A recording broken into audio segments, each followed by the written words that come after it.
मैं विवेक एक बार फिर से अपने YouTube channel stock trading technique पर आपका हार्दिक स्वागत करता हूं। दोस्तों, आज निफ्टी ने एक फ्लैट क्लोजिंग दिखाई, लेकिन सेशन बहुत बढ़िया रहा। आज का सेशन भी वॉलेटाइल था और जैसा मैंने पिछले वीडियो में कहा था कि मुझे अभी कोई बड़ी तेज़ी नहीं लग रही और आज उस पर विराम भी लगा। एक गिरावट हमने कल दिखाई, एक गिरावट आज कह सकते हैं, आज भी कल के मुकाबले थोड़ा सा नीचे ही क्लोज हुए हैं।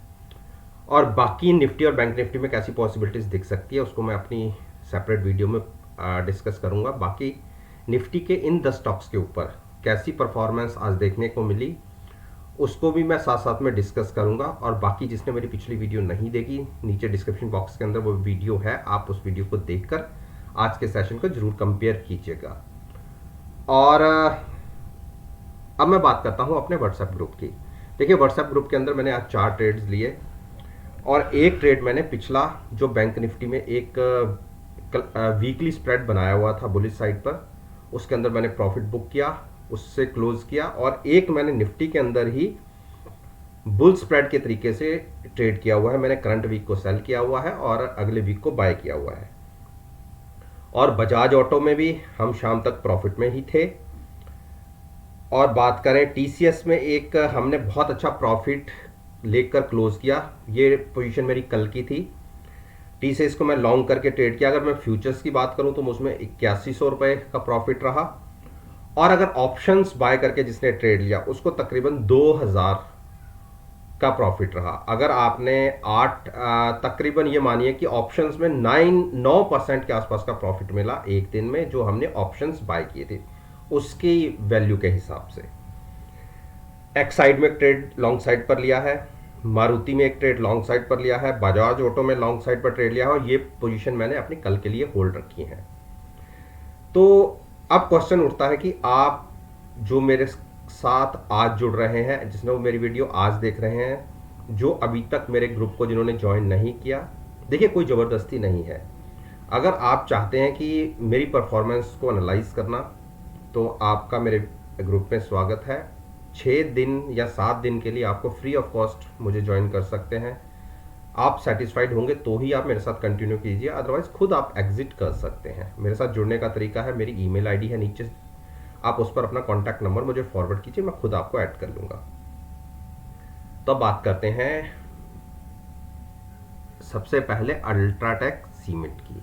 देखिए, अल्ट्राटेक सीमेंट ने, जो मैंने आपको बताया था कि पिछले 2 दिन लगातार एक इसने 7540 को होल्ड किया है। आज भी हम उसके नीचे नहीं गिरे, थोड़ा खुले जरूर कल की कंपैरिजन में नीचे थे, लेकिन संभल गए और वहां से थोड़ा सा ऊपर जाके क्लोजिंग दिखाई, केवल 16-17 पॉइंट, एक रेंज बाउंड रहा।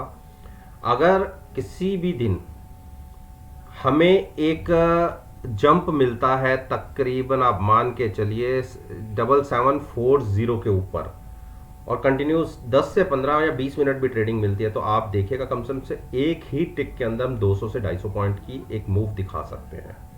ये है 7740 के ऊपर।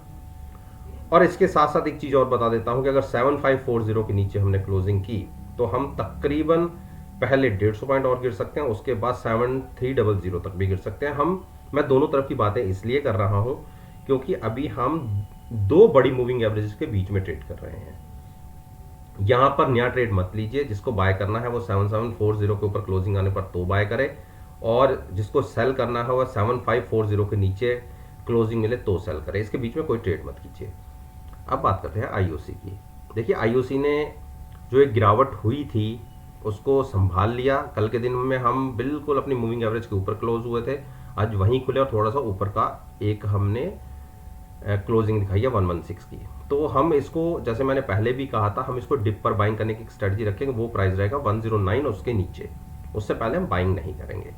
हाँ, ओवरबॉट होंगे जब तो शॉर्ट जरूर करेंगे, लेकिन अभी दोनों ही प्राइसेस अभी उस वहां पर नहीं है। तो मेरे हिसाब से आपने ये 2 कैंडल देख तो जरूर ली है, लेकिन मेरे हिसाब से गिरावट आनी चाहिए। गेल फिर से एक रेंज बाउंड है, तो गेल को मैंने कहा था जैसे भी, अगर 152 के ऊपर क्लोजिंग मिले तो आप लॉन्ग कीजिएगा। वो आज नहीं, इंट्राडे में हम जरूर ऊपर गए लेकिन क्लोजिंग उसके ऊपर नहीं मिली, और अभी हम 2-3 मूविंग एवरेज के बीच में ट्रेड कर रहे हैं, तो नया ट्रेड मत लीजिए। मेरे हिसाब से गिरावट आनी चाहिए और स्टॉक ये आपको 148 उससे नीचे भी मिल सकता है। तो मैं गिरावट का वेट करूंगा। अगर 145 या उसके आसपास मिले तो हम लॉन्ग बनाएंगे, तब तक हम वेट करेंगे।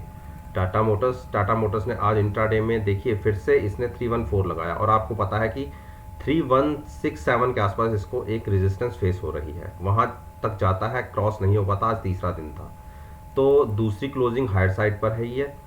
तो देखिए अभी एक रेंज में ट्रेड कर रहा है, नीचे अगर आपको 300 या उसके आसपास मिलता है तो लॉन्ग कर सकते हैं। साथ में आपको पुट बाय करने की और फ्यूचर्स लॉन्ग करना होगा।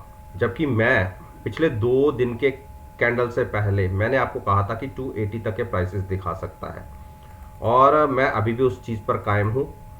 मेरा ये मानना है कि अगर एक बार क्लोजिंग हमें 298 के नीचे मिली, मैं 12 रुपए नीचे की बात कर रहा हूँ। आप देखिए, आप कहते हैं कि आप इतनी दूर दूर की बातें करते हैं, देखिए मेरे अगर 2 दिन पहले की वीडियो को देखेंगे तो देखिए हमारे प्राइसेस नीचे की तरफ की आ गए थे जहां आपको बाय करना था। लेकिन अब की मैं ये क्या कह जा रहा हूँ कि अगर 298 के नीचे क्लोजिंग मिलती है तो आप 280 भी देखेंगे।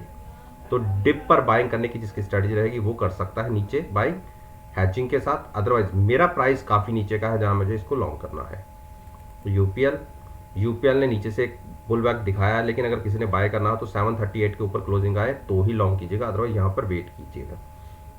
या जो बहुत लंबे नज़रिए के साथ ट्रेड करना चाहता है वो नीचे से यहाँ से बाय कर सकता है, लेकिन मैं रिकमेंड नहीं करूंगा। मैं एक बार कहूंगा कि अगर एक बार क्लोजिंग आपको 740 के ऊपर मिले तो लॉन्ग कीजिएगा, यहाँ पर वेट कर लीजिए।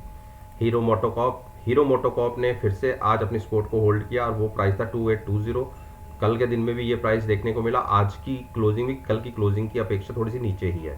तो मेरा जैसे कि कैंडल फॉर्मेशन हो रही है, मेरे को लग रहा है कि एक बार ये स्टॉक गिरावट दिखा सकता है 2800 से भी नीचे। तो अगर 2750 और 2800 के बीच में मिले तो आप लॉन्ग कीजिएगा, यहाँ पर नया ट्रेड मत लीजिएगा। जिन्होंने ऊपर ट्रेड, जब यहाँ पे क्लोजिंग मिली थी, देखिए यहाँ से क्लोजिंग मिली थी, जिन्होंने वहां से भी लॉन्ग करे हुए हैं, और बिल्कुल मैंने कहा था कि 2975 तक के टारगेट देखने को मिल सकते हैं। लेकिन अगले 2-3 दिन मार्केट का बिहेवियर ही सही नहीं रहा, तो क्योंकि मार्केट स्टॉक्स की वजह से ही गिरती है, तो इसने भी उस तरीके से मार्केट के साथ साथ एक नेगेटिव ट्रेंड दिखाया है। और जैसी क्लोजिंग मिली है, पहली एक बड़ी मूविंग एवरेज ब्रेक कर दी, 2823 को होल्ड कर रहा है, और किसी कारण से 2800 ब्रेक होता है, क्योंकि ज़्यादा नहीं, 15-20 पॉइंट पे सपोर्ट है, तो हम 2765 देख सकते हैं। वो आपने डिसाइड करना कि आपको डिप पर कहाँ पर बाय करना। मेरे हिसाब से 2765 एक सुटेबल प्राइस रहेगा लॉन्ग साइड पर जाने के लिए हैचिंग के साथ। टाइटन ने शुरुआत की तो है, अगर एक बार 2070 ब्रेक होता है तो एक पॉसिबिलिटी बनती है कि हमें 2000 तक के टारगेट दिख सकते हैं, और जिसके लिए मैं शॉर्ट पोजीशन कैरी कर रहा हूं। हाँ, मुझे नुकसान काफ़ी हो रहा है, लेकिन जैसा कि मैंने ये कहा था कि मैं अपनी कॉल ऊपर कर शिफ्ट करके फ्यूचर्स को sell as it is continue रखूंगा। और जिसने लॉन्ग करना है, डिप पर बाय करना है, 2000 और 1900 के बीच में मिले, वो आपके ऊपर है कि आप कहाँ पर बाय करना चाहते हैं, वहाँ पर आप पोजीशन लॉन्ग कर सकते हैं। हैजिंग के साथ फ्यूचर्स को बाय रखिएगा। टीसीएस ने 3850 तक जब तक होल्ड कर रहा है, ज़्यादा बेरिश मत होइएगा, लेकिन हाँ 3850 ब्रेक होता है तो आपको 3800 या उसके नीचे के टारगेट देखने को मिल सकते हैं। तो अभी एक रेंज बाउंड है। आज मैंने एक ट्रेड लिया था, जो कल मैंने एक टीसीएस को लॉक करके ट्रेड किया था, वो आज मेरा अच्छा प्रॉफिट पे एग्जिट हुआ। मैं उसके अंदर, जिसने कॉल में ट्रेड लिया था उसको भी प्रॉफिट रहा, और जिसने फ्यूचर्स बाय करके ट्रेड लिया उसको भी फायदा रहा। और अब मैं यहाँ से थोड़ा सा वेट करूंगा गिरावट का। अगर एक बार 3850 ब्रेक होता है तो शॉर्ट पोजीशन बन सकती है 3810 तक, और उसके नीचे भी जाते हैं तो फिर 3600 तक के भी टारगेट ओपन हो जाएंगे। लेकिन मैं इतनी दूर की बातें नहीं करूंगा, मैं 3700 के ऊपर तो एक टारगेट मान के चल रहा हूँ कि गिरावट में 3700 दिख सकता है। तो आप देखिए कि आपने डिप पर बाय करना है या शॉर्ट करके ट्रेड करना है, ये आपके ऊपर टोटली डिपेंड करता है। मारुति, देखिए मारुति के अंदर मैंने एक लॉन्ग पोजीशन ली है, और वो इसलिए ली थी कि एक बार इंट्राडे में हमें 6840 क्रॉस होता दिखा, तो जैसे ही क्रॉस हुआ तभी मैंने पोजीशन ली, और अपने व्हाट्सएप ग्रुप के अंदर भी कहा कि अगर 6840 के ऊपर क्लोजिंग मिल जाती है तो आप लॉन्ग पोजीशन ले सकते हैं, जिसको ऑप्शंस के थ्रू ट्रेड करना हो और जहां जिसने फ्यूचर्स के थ्रू ट्रेड करना हो। लेकिन जो लोग भी फ्यूचर के साथ ट्रेड करते हैं अपनी पोजीशन को हैज जरूर रखिए, और उस केस में मेरा 6890 तक के टारगेट थे, मैं अभी भी कायम हूं। अगर कल गैप अप खुल भी जाते हैं तो एक 60-70 पॉइंट का एक मूव देखने को मिल सकती है, क्योंकि 2-3 दिन में एक अच्छी बड़ी गिरावट भी हमने देखी, और 00 पर नीचे एक अच्छी बड़ी सपोर्ट भी है, तकरीबन 100-125 पॉइंट नीचे। तो मैंने तो पोजीशन मैं जब भी लेता हूं मैं हेजिंग के साथ ही लेता हूं। अगर मैंने फ्यूचर बाय किया तो मैं साथ में पुट भी बाय करता हूं। लेकिन जो ऑप्शंस बायर होते हैं उनको ये कहना चाहूंगा कि वो अपना रिस्क रिवॉर्ड देखें कि अगर वो 25% तक अपने प्रीमियम का रिस्क ले सकते हैं तो 25% तक के प्रॉफिट का वेट भी करें। इस तरीके से वो ट्रेडिंग स्ट्रेटजी रखिए। अब बात करते हैं हम ब्रिटेनिया इंडस्ट्रीज। देखिए ब्रिटेनिया ने आज एक क्लोजिंग दिखा दी नीचे की तरफ, और क्लोज कहां पे मिला है आप देखिए 4058, और मैं 4060 पे बातें कर रहा था। आज की क्लोजिंग थोड़ी सी वीक है, मुझे लगता है कि एक गिरावट पहले तकरीबन छोटी सी दिख सकती है आपको 30 से 35 पॉइंट की, और 4000 तक। और अगर इसके नीचे हम जाते हैं तो एक बड़ी गिरावट आपको 3900 तक और 3800 तक भी दिख सकती है। एक कंसोलिडेशन का फेज चल रहा है पिछले कई दिनों से, आज छोटा सा ब्रेकडाउन मिला है। अब कितना सस्टेनेबल है ये तो कल की ओपनिंग ही डिसाइड करेगी, लेकिन मेरे हिसाब से 4000 और 3900 के टारगेट आने चाहिए। तो आपके ऊपर है कि आप डिप पर कहां पर बाय करना चाहते हैं। मेरे हिसाब से 3900 एक सुटेबल प्राइस रहेगा गिरावट में बाय करने का। तो दोस्तों ये मैंने निफ्टी इंडेक्स के 10 स्टॉक्स के ऊपर अपना ओपिनियन आपके साथ शेयर किया है। और जैसा मैं हमेशा आपसे कहता हूं कि अगर आप मेरी इस वीडियो को कल के सेशन के साथ एनालाइज करेंगे, जो सेशन 23 सितंबर का है, यकीन मानिएगा आपको बहुत अच्छे प्रॉफिटेबल रिजल्ट्स देखने को मिलेंगे। वीडियो अच्छी लगे तो मेरे साथ मेरे चैनल पर जुड़िए, उसको सब्सक्राइब कीजिए और साथ में बेल आइकन का बटन प्रेस करना मत भूलिएगा ताकि नोटिफिकेशन टाइम से आप तक डिलीवर हो सके। इस बात के साथ मैं आपसे विदा लेता हूं और एक नई वीडियो के साथ फिर से आपके साथ